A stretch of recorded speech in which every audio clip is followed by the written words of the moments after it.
મને આજે બોલાવવામાં આવ્યો છે ભારત સરકારના અત્યારના વડાપ્રધાન, ગુજરાત સરકારના લેબર મિનિસ્ટર. આ સ્કીમ કર્મચારીઓ એટલે કે ચોથા વર્ગના કર્મચારીઓને મળી રહે, તેમનું ઘર સારી રીતે ચાલી શકે, તેમની સુખાકારીમાં વધારો થાય, તેના માટે આ બધી સ્કીમો ગુજરાત સરકાર અને ભારત સરકાર દ્વારા મૂકવામાં આવેલી છે. પરંતુ 35 વર્ષથી રીઢું તંત્ર એટલે કે ભાજપના નેતાઓ અને આ નગરપાલિકાના કર્મચારીઓ દ્વારા બહુ મોટો આની અંદર કૌભાંડ કરવાનું જ્યારે અમારી સામે નડિયાદમાં છેલ્લા ઘણા સમયથી કોંગ્રેસ દ્વારા નડિયાદના વિવિધ મુદ્દાઓને લઈને વિરોધ કરવામાં આવી રહ્યો છે, પરંતુ એનું કોઈ નક્કર પરિણામ નથી આવી રહ્યું. અને અત્યારે કોંગ્રેસ દ્વારા નડિયાદ શહેર કોંગ્રેસ દ્વારા નડિયાદ મહાનગરપાલિકા થઈ ગયું છે, ત્યારે મહાનગરપાલિકાના કર્મચારીઓને જે વેતન મળવું જોઈએ, જે ઈએસઆઈના લાભો મળવા જોઈએ, તે નથી મળતા. અને તેને લઈને નડિયાદ શહેર કોંગ્રેસ પ્રમુખ હાર્દિક ભટ્ટ દ્વારા આરટીઆઈ કરવામાં આવી હતી, પરંતુ આરટીઆઈના જે યોગ્ય જવાબ છે તે આરટીઆઈ જે નડિયાદ મહાનગરપાલિકાના જે માહિતી આપનાર જે અધિકારી છે તેમના દ્વારા માહિતી આપવામાં નથી આવી રહી. અને અત્યારે તમે જોઈ રહ્યા છો કે કોંગ્રેસના જે શહેર પ્રમુખ હાર્દિક ભટ્ટ સહિત જે કોંગ્રેસના કાર્યકરો છે તે અત્યારે અહીંયા મહાનગરપાલિકામાં જે માહિતી અધિકારી જે છે કે જે આરટીઆઈ માહિતીનો જે એમને અધિકાર છે આપવાનો, એમની કચેરીની બહાર જ એમની રાહ જોઈને બેઠા છે. તેમનું કહેવું છે કે અહીંયાથી અમે આવ્યા અને તેઓ જતા રહ્યા છે, ક્યાંક જવાબ ન આપવો પડે એટલા માટે તે એવું કહી રહ્યા છે. આપણે એમની સાથેથી જાણીશું કે ખરેખર કયો મુદ્દો છે ને કયા મુદ્દા પર તેઓએ આરટીઆઈ કરી હતી. શું કહેશો હાર્દિકભાઈ? પ્રથમ તો જે પ્રમાણે અત્યારે તમારા દ્વારા સતત નડિયાદ શહેરના પ્રશ્નોને લઈને વિરોધ કરવામાં આવી રહ્યો છે, અત્યારે કયો વિરોધ છે? મારા વિરોધ પ્રજાલક્ષી હોય છે કે જે પ્રજાને લાભો મળવા જોઈએ એ નગરપાલિકામાં ના કામથી અને 35 વર્ષના ભાજપના તંત્રથી લાભો જે મળ્યા નથી અને પ્રજા જે શોષાઈ રહી છે, જે તકલીફો પડે છે, એનો અમે વિરોધ કરીએ છીએ. આજે નડિયાદ મહાનગરપાલિકામાં હું નથી આવ્યો, મને આજે બોલાવવામાં આવ્યો છે કે એક સામાન્ય માહિતી કે અહીંના જે કર્મચારીઓ છે, એક બે કર્મચારીઓ નથી, ઓછામાં ઓછો એવો મોટો વર્ગ છે કે જેઓ અમને મળવા આવ્યા અને તેઓએ તેમની રજૂઆત અમને મૌખિક કરવામાં આવી. લેખિત એટલા માટે નથી કરતા કે તેમની નોકરી જતી રહે. ફોટા સામે એટલા માટે પડાવતા નથી કે તેમના ફોટા બહાર આવે, એમને ધમકાવવામાં આવે છે, એમની નોકરી છીનવી લેવામાં આવે છે અને આ કપરા કાળમાં નોકરી જતી રહે એને ખૂબ તકલીફ પડે. હવે આ પરિસ્થિતિમાં અમે વર્ષ 2025ના બીજા મહિનામાં એક માહિતી માંગી કે નડિયાદ નગરપાલિકામાં જ્યારે હતી ત્યારે અને અત્યારે નગરપાલિકામાં કેટલા માણસો હતા, અત્યારે કેટલા માણસો છે અને કેટલા માણસો કોન્ટ્રાક્ટમાં છે. લગભગ નગરપાલિકામાં કેટલા માણસો છે એની માહિતી આપ્યા કરતા કોન્ટ્રાક્ટમાં કેટલા માણસો છે એની માહિતી આપી. અમે એવું લખ્યું છે, સ્પષ્ટ લખ્યું છે, વર્ષ 2021 થી 25ની આપી.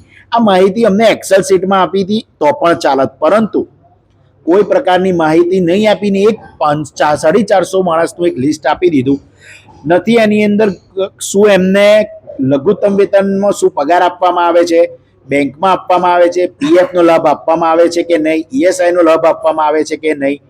જ્યારે ભારત સરકારના અત્યારના વડાપ્રધાન, ગુજરાત સરકારના લેબર મિનિસ્ટર આ સ્કીમ કર્મચારીઓ એટલે કે ચોથા વર્ગના કર્મચારીઓને મળી રહે, તેમનું ઘર સારી રીતે ચાલી શકે, તેમની સુખાકારીમાં વધારો થાય, તેના માટે આ બધી સ્કીમો ગુજરાત સરકાર અને ભારત સરકાર દ્વારા મૂકવામાં આવેલી છે. પરંતુ 35 વર્ષથી રીઢું તંત્ર એટલે કે ભાજપના નેતાઓ અને આ નગરપાલિકાના કર્મચારીઓ દ્વારા બહુ મોટો આની અંદર કૌભાંડ કરવાનું જ્યારે અમારી સામે આવ્યું ત્યારે તપાસ કરવામાં આવી ને પછી જ માહિતી માંગવામાં આવી. અમને અહીંયા ક્યારેય બોલાવવામાં નથી આવ્યા, છતાંય અમે ગેરહાજરી બતાવી અને સુનાવણી કરી દેવામાં આવી. અમે જ્યારે પત્ર લખીએ છીએ કે અમને બોલાવવામાં નથી આવ્યા, ત્યારે પત્ર લખેના 3 મહિનામાં એટલે કે બીજા મહિનામાં અમે 5મા મહિનામાં લેટર ત્રીજો લખ્યો હતો અને આજે અમને બોલાવવામાં આવ્યા. એટલા માટે અમને નહોતા બોલાવતા કે અમારી પાસે કરોડો રૂપિયા, લાખો રૂપિયા નહીં, કર્મચારીઓના કરોડો રૂપિયાનો ભ્રષ્ટાચાર થયો છે એનો એક પુરાવો હાથમાં આવ્યો છે.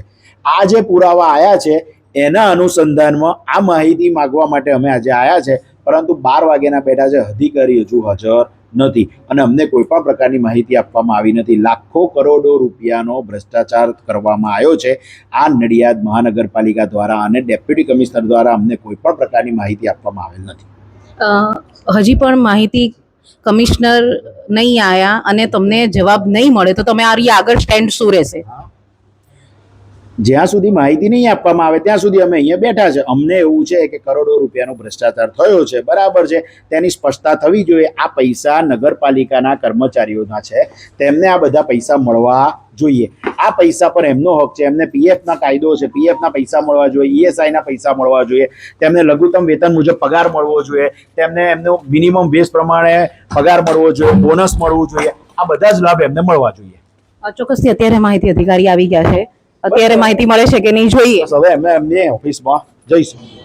હાલમાં જ તમે જોયું કે નડિયાદ મહાનગરપાલિકાના જે આરટીઆઈ માહિતી આપનાર અધિકારી છે તેમની સાથે હાર્દિક ભટ્ટની વાત થઈ. અત્યારે હાર્દિક ભટ્ટ આપણી સાથે ફરી જોડાયા છે, એમની સાથે વાત કરીશું. તમારી વાત શું થઈ પહેલા તો માહિતી નિયામક સાથે? આપણે માહિતી નિયામકશ્રીને કહ્યું કે નગરપાલિકા જ્યારે હતી ત્યારે કામ કરતા કર્મચારીઓને મિનિમમ વેજ પ્રમાણે પગાર ચૂકવવામાં આવેલ નથી.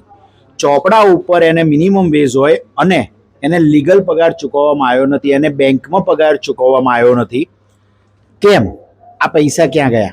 બીજું કે એમને પીએફ કાપવામાં નથી આવ્યો, એમનું ઈએસઆઈ કાપવામાં નથી આવ્યું, એમને બોનસ નથી આપવામાં આવ્યું. અમુક કર્મચારીઓને આપ્યું છે પણ 12 મહિને 8.5% આપવું પડે, પરંતુ 8.5% એટલે એક પગાર થાય. એની જગ્યાએ 4,000, 5,000, 7,000 થી વધારે કોઈને બોનસ આપવામાં આવ્યું નથી. હજુ તો અમે આ બધી ચર્ચાઓ કરીને આવ્યા છે અને કમિશનર સાહેબ કોઈ પણ પ્રકારે સાચો એમની પાસે જવાબ નથી. એટલે એમણે અમારી પાસે માગ્યો ટાઈમ કે મને થોડીક વાર આપો, પણ એમની પાસે કોઈ કાગળ નથી. અને અમે એમની બહાર કેબિનની બહાર આવ્યા ત્યારે એક બોક્સ જોવા મળ્યું.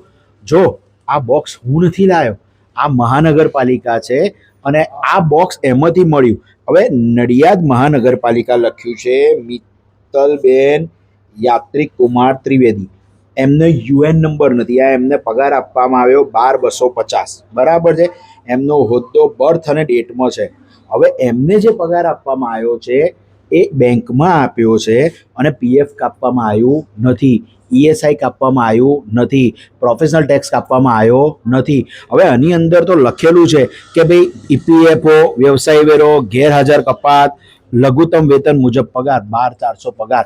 એટલે આ મારી સ્લીપ નથી, આ અહીંયા બેઠો ને ત્યારે જ મળી મને. અહીંયા સામે જ બોક્સમાં પડી છે. આ કોઈ પણ જગ્યાએ પીએફ કપાયું નથી અને આ છે જાન્યુઆરી 2025ની સ્લીપો. એટલે અમે માહિતી નથી લાયા. અમને મહાનગરપાલિકા એટલે કે પૂર્વ નગરપાલિકાનો એક જથ્થો, કર્મચારીઓના એક જથ્થાએ જ અમને માહિતી આપી, પરંતુ એ જાહેર થાય તો એમની નોકરી જવાની બીક છે અને એના જ આધારે અમે આ બધું તૈયાર કરી અને સાહેબ પાસે માહિતી માગી હતી. પરંતુ તેમની પાસે અન્ય કોઈ રેકોર્ડ નથી અને પૂરેપૂરો ભ્રષ્ટાચાર આચરવામાં આવ્યો છે, જેનું આ દેખીતું પ્રૂફ છે. અને નીચે ચીફ એકાઉન્ટન્ટ નડિયાદ નગરપાલિકાનો સહી સિક્કો છે. એટલે આ પણ જે પણ ચીફ એકાઉન્ટન્ટ છે એ પણ આમાં સંપૂર્ણપણે સંડોવાયેલા છે. જે આ તમે કોઈ પણ અહીંયા કોઈ પણ સ્લીપ પકડો, ધારો આ એક બંચ કાઢ્યો, આ બંચની અંદર 3500 રૂપિયા પગાર, બરાબર છે, જુલાઈ મહિનો છે. આ બંચની અંદર એમનો કોઈ પણ જગ્યાએ પીએફ કપાયો એવી કોઈ કપાત નથી. હવે એમને મેડિકલ એલાઉન્સ આપવામાં આવે છે. મેડિકલ એલાઉન્સ કઈ શેના માટે આપવામાં આવે? એક પેટર્ન છે, તમે કોઈ પણ એલાઉન્સ આપો તો પૂરેપૂરા કર્મચારીઓને, ચાહે કોન્ટ્રાક્ટ પર ના હોય ચાહે મહાનગરપાલિકાના, એમને બધાને એક સરખું આપવું પડે એલાઉન્સ. પરંતુ અહીંયા આમાં પણ સહી સિક્કો છે, તમે જોઈ શકો છો. કોઈ જગ્યાએ આ એક સ્લીપ નહીં, તમે કોઈ પણ સ્લીપ જુઓ, કોઈ પણ જગ્યાએ પીએફ કાપવામાં આવ્યો નથી. આ તમારી સામે જ જોવા મળે. એટલે તમે સ્વાભાવિક છે કે આ દેખીતું પ્રૂફ છે. આ રેકોર્ડ અહીંયા બહાર જ મૂકવામાં આવ્યો છે. અરે અમે તો અહીં બેઠા હતા, અમે એકચ્યુઅલી બધા બેઠા હતા અને આ જોવામાં આવ્યો પગાર સ્લીપ લખેલું હતું. પગાર સ્લીપ જોઈએ તારે ખબર પડી કે નથી પીએફ કાપવામાં આવ્યો, નથી ઈએસઆઈ ના અંદર સાહેબ એવું કહેતા હતા કાપવામાં આવ્યું છે. અરે પણ આ રેકોર્ડ હમણાં સાહેબ આવશે ને એટલે આપણે પૂછવાનું છે કે સાહેબ આ રેકોર્ડ ક્યાંથી આવ્યો, એની અંદર સહી કોની છે? અમે તો કરી નથી લાયા, અમે તો સિક્કા બનાવડાયા નથી. માટે બહુ મોટો આ કર્મચારીઓના પગાર ખાઈ ગયા છે. આની અંદર ખાલી કર્મચારીઓના પગાર ખાવામાં અધિકારીઓ સિવાય પણ જ્યારે મોટા ગજના નેતાઓનું ઇન્વોલ્વમેન્ટ હોય ને ત્યારે આ વસ્તુ થાય. અને આ વસ્તુ ભાજપની નડિયાદમાં ભાજપનું નેતૃત્વ છે. ભારતના વડાપ્રધાન કર્મચારીઓને પ્રોત્સાહન મળે એના માટે અનેક સ્કીમો લાવી રહ્યા છે. ત્યારે આ લોકો વડાપ્રધાન શ્રીની દરેક સ્કીમોને ઊંધી પાડવાના પ્રયત્નો કરી દીધા છે. વડાપ્રધાનને બિલકુલ આ લોકો ગેરમાર્ગે દોરી નાખ્યા છે. જ્યારે હું આ મેટર છેક ઉપર સુધી વડાપ્રધાન સુધી લઈ જવાના છે અને વિરોધ પક્ષના નેતા રાહુલ ગાંધીજીને પણ અમે આ બધી જ માહિતી પૂરી પાડવાના છે કે નડિયાદ મહાનગરપાલિકાના કર્મચારીઓ જોડે હળહળતો અન્યાય થયો છે.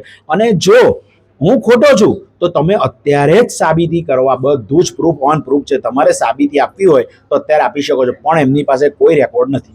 કેટલા મિનિમમ વેજીસ પ્રમાણે કેટલા ટકા ઈપીએફ કપાવવું જોઈએ, કેટલા ટકા જે ટેક્સ છે એ કપાવવું જોઈએ, એના કોઈ હશે ટકાવારી? 12% કર્મચારીનો જે પગાર હોય એટલે એમાંથી 12% કર્મચારીમાંથી કપાય અને 13.16% સંસ્થા એટલે કે કોન્ટ્રાક્ટરને આપ્યું હોય કે મહાનગરપાલિકાના કર્મચારી પર હોય એમનામાંથી 13 એટલે ટોટલ 25.16 કપાય અને એમાં એમને 24% મળે વત્તા ગવર્મેન્ટ ભારત સરકાર એના ઉપર વ્યાજ આપે છે.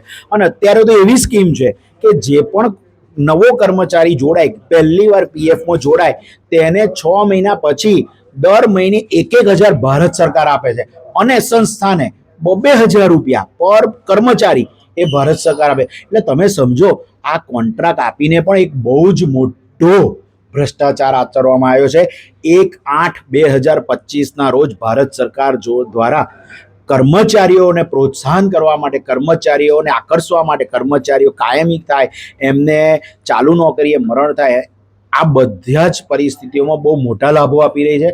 પરંતુ નડિયાદ મહાનગરપાલિકાના ચોક્કસ અમુક અધિકારીઓ આ ભ્રષ્ટાચાર આવરી રહ્યા છે અને આ ભ્રષ્ટાચારની માહિતી છેક વડાપ્રધાન સુધી પહોંચવી જોઈએ, લેબર મિનિસ્ટર જોડે પહોંચવી જોઈએ. તે ખૂબ જ અગત્યનું છે.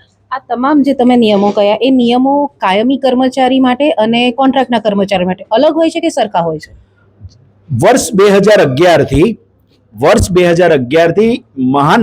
નગરપાલિકાને પીએફ લાગી ગયો એટલે એની અંદર એક કોન્ટ્રાક્ટનો કર્મચારી હોય ને એક, તો એને પણ પીએફ નો લાભ મળવો પડે, એ આપવો જ પડે. બીજું કે મહાનગરપાલિકા કોન્ટ્રાક્ટર કેમ રાખે છે કે 18,000, 19,000, 20,000 કોન્ટ્રાક્ટરને નક્કી કરે અને કર્મચારીને 8,000, 9,000, 10,000, 12,000 જેવો માણસ, જેવા કાઉન્સિલરનો માણસ આવું આપવું, આ રીતના નક્કી કરીને પગાર આપવામાં આવતો હોય છે. આ લોકોએ જે તે સમયે સચિવાલયમાં ઠરાવ થયેલો છે કે દરેકને બેંકમાં પગાર આપવો જોઈએ, પરંતુ આ બેંકમાં પગાર આપવામાં આવતો નથી.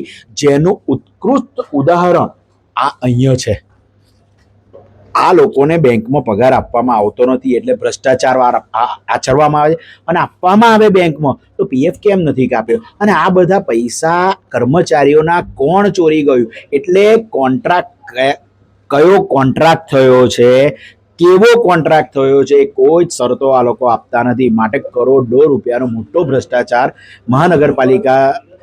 પૂર્વ નગરપાલિકા દ્વારા કરવામાં આવે છે. આ બધું જ અમને ખબર પડતા અમે સામાન્ય માહિતી માગી, કેમ કર્મચારીઓના હિત માટે માહિતી માગી, પરંતુ અમને આપવામાં આવતી નથી. આજે અમે નથી આવ્યા, અમને બોલાવવામાં આવ્યા છે, પરંતુ આટલો મોટો ભ્રષ્ટાચાર અને અહીંયા સહી છે, આ સહી સિક્કો છે એ મહાનગરપાલિકાનો છે. પીએફ તો નથી જ કાપ્યું, ઈએસઆઈ નથી કાપ્યું. હવે એનાથી મોટું પ્રૂફ મારે આપવાનું રહેતું નથી, તમારી સામે છે.